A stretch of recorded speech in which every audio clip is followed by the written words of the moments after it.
이 사람, 곁에 두어도 괜찮은 사람일까요? 어느 날 한 제자가 부처님께 이렇게 여쭈었습니다.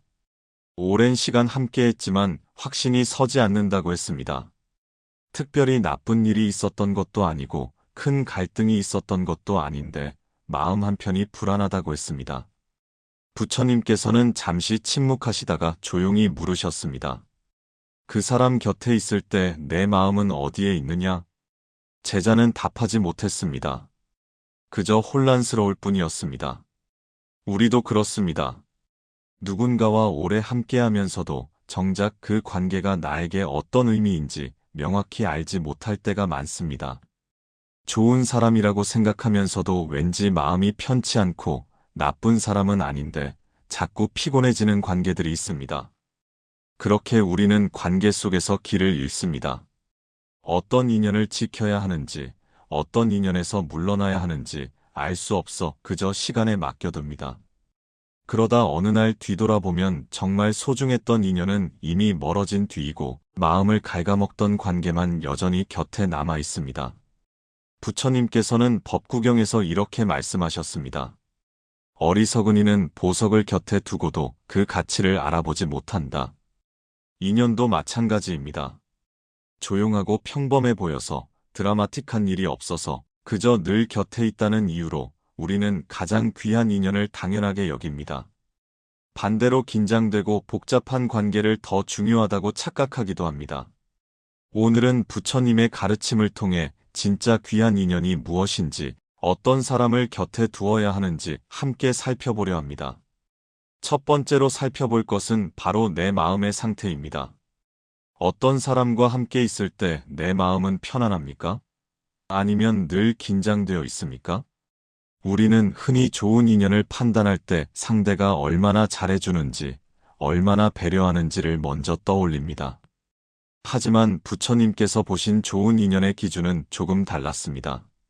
중화함경에 이런 가르침이 있습니다. 마음이 쉬지 못하는 자리는 아무리 오래 머물러도 결국 괴로움이 된다. 이 말씀은 관계를 판단하는 기준이 상대의 행동이 아니라 내 마음의 상태여야 한다는 뜻입니다. 아무리 좋은 사람이라도 그 사람 곁에서 내 마음이 쉬지 못한다면 그 관계는 나를 지치게 만듭니다. 진짜 좋은 인연은 함께 있을 때 내가 나 자신을 과하게 관리하지 않아도 되는 사람입니다. 말 한마디를 꺼내기 전에 이 말이 괜찮을지 미리 계산하지 않아도 되고 지금 이 감정을 보여도 되는지 끊임없이 검열하지 않아도 됩니다. 컨디션이 좋지 않을 때도 억지로 밝은 모습을 꾸미지 않아도 되고 조금은 흐트러진 상태로도 함께 있을 수 있습니다. 이런 관계 속에서 우리는 비로소 숨을 쉽니다. 하지만 이런 인연은 의외로 가볍게 여겨지기 쉽습니다. 큰 갈등이 없어서 애쓰지 않아도 되어서 그저 편안하다는 이유로 당연하게 느껴집니다. 그래서 우리는 오히려 긴장되는 관계, 노력하지 않으면 잃을 것 같은 관계를 더 중요하다고 착각하곤 합니다. 어느 날 부처님께서 제자들에게 물으신 적이 있습니다. 너희는 어떤 자리에 머물고 있느냐? 그 자리에서 마음이 쉬고 있느냐? 이 질문은 우리에게도 던져집니다. 지금 내가 머물고 있는 관계 속에서 내 마음은 쉬고 있습니까? 아니면 늘 긴장하며 나를 검열하고 있습니까? 잠시 생각해 보십시오. 지금 내 곁에 있는 사람들 중에서 그 사람 앞에서만큼은 완벽하지 않아도 괜찮다고 느껴지는 사람이 있습니까? 그런 사람이 있다면 그 인연을 가볍게 여기지 마십시오. 그 평온함 자체가 이미 큰 선물입니다. 부처님께서는 평온함의 가치를 아는 것이 지혜의 시작이라고 하셨습니다. 우리가 찾아 헤매는 많은 것들이 사실은 이미 조용히 곁에 있었다는 것을 깨닫는 순간 비로소 귀한 것이 무엇인지 알게 됩니다. 마음이 편안한 관계는 드라마틱하지 않습니다. 큰 사건도 없고 극적인 순간도 없습니다. 그저 함께 있을 때 숨이 편해지고 어깨에 힘이 빠집니다. 하지만 그것이야말로 가장 지켜야 할 인연입니다. 자아함경에서 부처님은 이렇게 말씀하셨습니다. 지혜로운 이는 마음이 편안한 곳을 알아본다. 이 가르침은 좋은 인연을 판단하는 기준이 화려함이 아니라 평안함에 있다는 뜻입니다. 우리 마음이 쉴 수 있는 자리를 알아보는 것, 그것이 지혜입니다. 이제 두 번째를 살펴보겠습니다. 갈등이 생겼을 때 내 존엄은 지켜지는가? 아무리 좋은 인연이라도 때로는 의견이 다를 수 있고 서운함이 생길 수 있습니다. 완벽한 관계란 없습니다. 그래서 인연의 깊이는 다투지 않는 관계가 아니라 다툰 뒤에 내가 어떤 사람으로 남는지에서 드러납니다. 어떤 관계에서는 문제가 생길 때마다 늘 내가 잘못한 사람이 됩니다. 내가 예민해서, 내가 이해심이 부족해서, 내가 참지 못해서 항상 잘못이 한쪽으로만 쏠립니다. 말로는 대화를 나눴다고 하지만 끝나고 나면 마음에 남는 것은 해결이 아니라 죄책감입니다. 서운했던 감정은 말하지 못한 채 내가 문제라는 생각만 커집니다. 이런 관계 속에서 사람은 점점 작아집니다. 감정을 설명하는 대신 삼키게 되고 말하는 대신 참게 되고 마침내는 내가 잘못된 사람인가 하고 스스로를 의심하게 됩니다. 부처님께서는 이런 관계를 분명히 경계하셨습니다. 수타니파타에 이런 말씀이 있습니다. 자기를 낮추는 자와는 함께 길을 걷지 말라. 이 가르침은 화를 내라는 뜻이 아닙니다. 맞서 싸우라는 뜻도 아닙니다. 나의 존엄을 해치는 관계에서는 물러날 줄도 알아야 한다는 뜻입니다. 계속해서 나를 깎아내리고 말로 상처를 주고 존재 자체를 문제 삼는 관계는 참아야 할 대상이 아니라 거리를 두어야 할 인연입니다. 증이라 함경에서도 비슷한 가르침이 전해집니다. 자기를 욕되게 하는 자와 가까이 하면 스스로를 해치게 된다. 이 말씀은 아주 분명합니다. 나를 낮추는 관계에 계속 머무르는 것은 인연을 지키는 미덕이 아니라 나 자신을 해치는 선택이라는 것입니다. 옛날 어느 마을에 두 친구가 살았습니다. 한 사람은 항상 다른 사람의 말을 듣고 나서 내가 틀렸어라고 말하는 버릇이 있었습니다. 무슨 이야기를 해도 문제를 지적하고 어떤 감정을 표현해도 과하다고 했습니다. 처음에는 그저 솔직한 사람이라고 생각했습니다. 하지만 시간이 지날수록 함께 있으면 자꾸 말수가 줄어들고 무언가를 말하기 전에 이것도 잘못일까 하고 머뭇거리게 되었습니다. 어느 날 한 스님이 지나가다 이 모습을 보고 조용히 말했습니다. 나무는 햇빛을 받아야 자라는데 그 친구는 내게 그늘만 들이우는구나. 좋은 인연은 갈등 속에서도 사람의 존엄을 무너뜨리지 않습니다. 문제는 문제로 다루되 사람을 죄인으로 만들지 않습니다. 서로의 잘못을 이야기하더라도 존재 자체를 부정하지는 않습니다.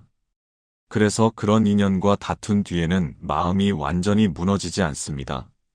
서운함은 남을 수 있어도 내가 잘못된 사람이라는 느낌까지 남지는 않습니다. 부처님께서 제자들 사이에 다툼이 있었을 때 이렇게 말씀하신 적이 있습니다.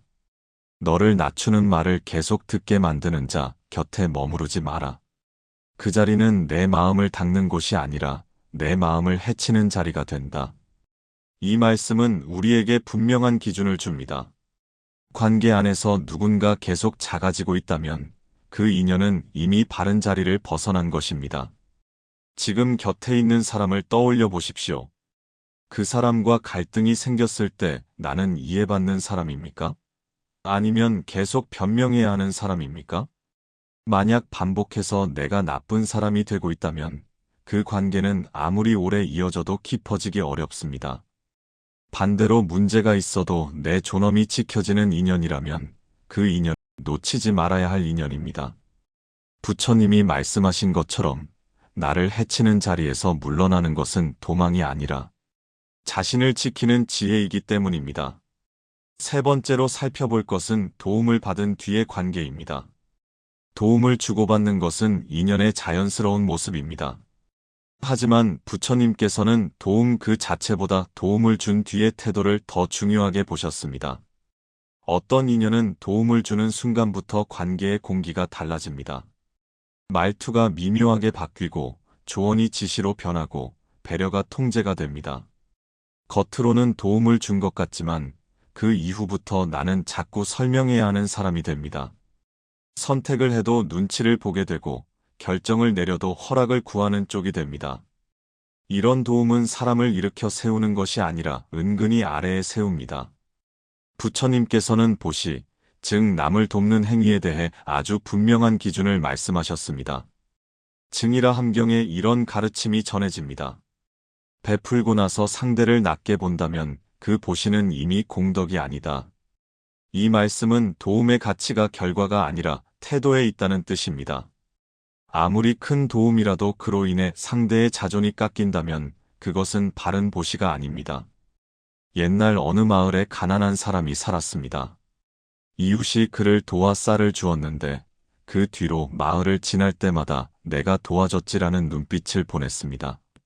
다른 사람들 앞에서 그때 내가 아니었으면이라는 말을 자주 했습니다. 도움을 받은 사람은 점점 그 마을을 피해 다니게 되었습니다. 고마운 마음은 있었지만 그 고마움이 자꾸 비처럼 느껴졌기 때문입니다. 어느 날 지나가던 스님이 이 이야기를 듣고 말했습니다. 베푼 것을 붙잡고 있으면 그것은 베푼 것이 아니라 빌려준 것이 되느니라.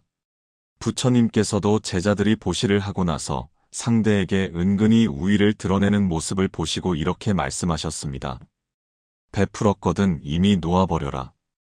그것을 붙잡는 순간 베품은 사라진다. 이 가르침은 도움을 지렛대로 삼지 말라는 뜻입니다. 진짜 도움은 도움을 준 사람의 손을 떠나는 순간 완성된다고 부처님은 보셨습니다. 좋은 인연은 도움을 주고도 관계를 이전과 같은 눈높이로 유지합니다.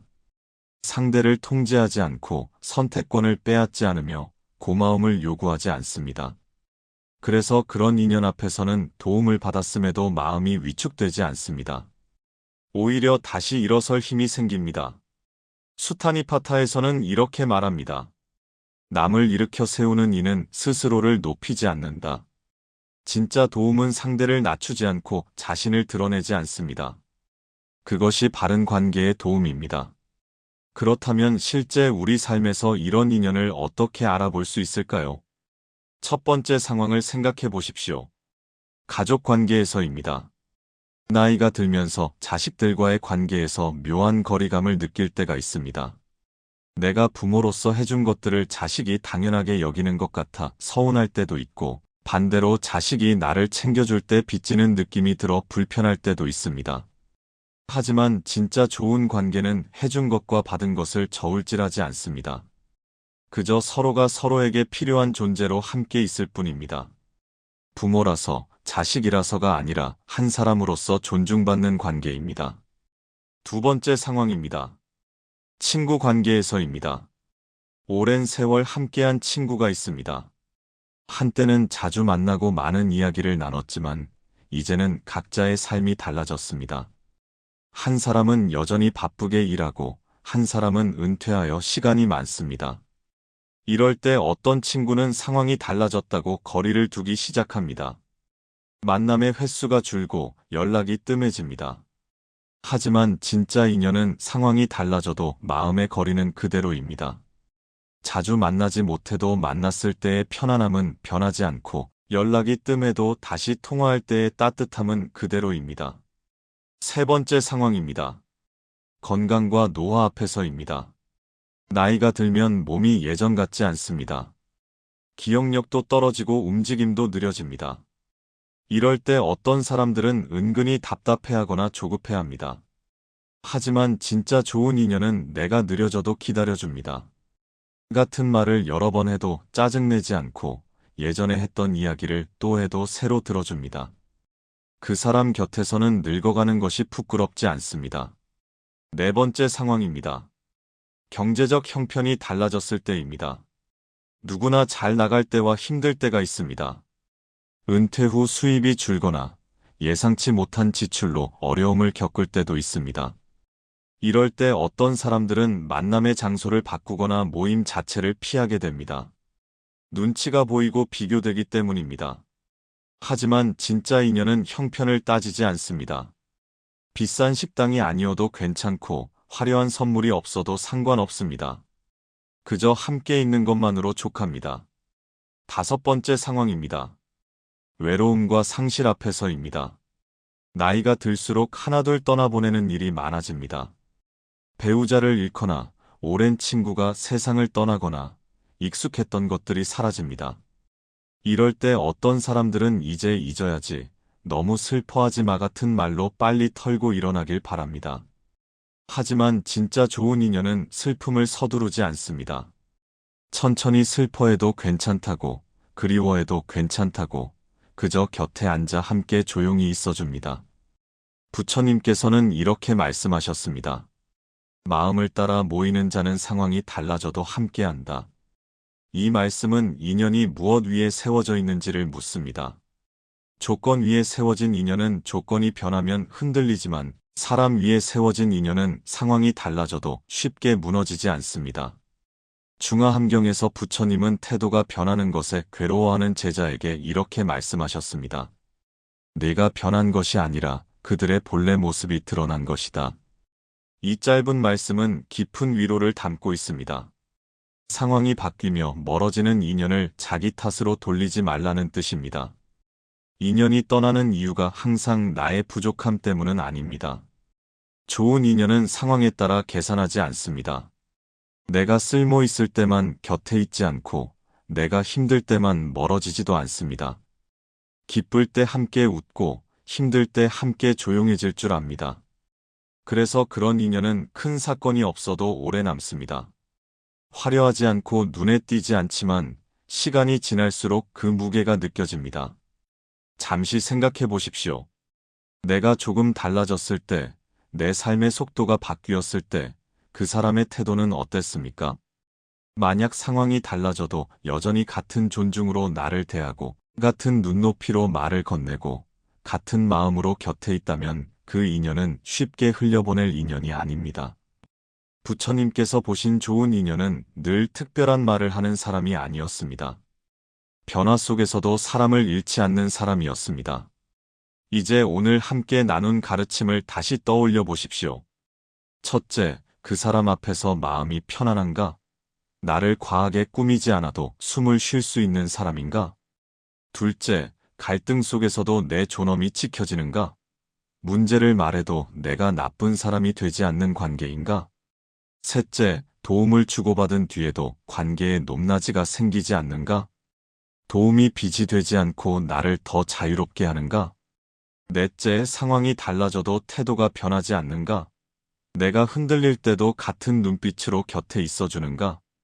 이 네 가지가 모두 완벽할 필요는 없습니다. 완벽한 인연은 없습니다. 하지만 그중 하나라도 분명히 지켜지는 인연이 있다면 그 인연을 당연한 사람으로 두지 마십시오. 우리는 늘 바쁘고 마음은 쉽게 묻혀집니다. 그래서 가장 소중한 사람에게 가장 가볍게 대하고 가장 편안한 관계를 가장 함부로 대하곤 합니다. 하지만 인연은 거창한 선물이 아니라 작은 태도에서 지켜집니다. 말 한마디를 조금 더 다정하게, 서운함이 생겼을 때, 조금 더 솔직하게, 고마움을 느꼈다면 오늘 바로 전하는 것입니다. 부처님께서는 법구경에서 이렇게 말씀하셨습니다. 기회가 있을 때 선을 행하라. 기회는 쉽게 다시 오지 않는다. 지금 곁에 있는 인연은 지금이 지나면 같은 모습으로 돌아오지 않을 수 있습니다. 오늘 함께한 이 가르침이 여러분의 인연을 다시 돌아보는 계기가 되었으면 합니다. 이런 부처님의 지혜를 더 많은 분들과 나누고 싶습니다. 구독과 좋아요로 함께 해주시면 감사하겠습니다.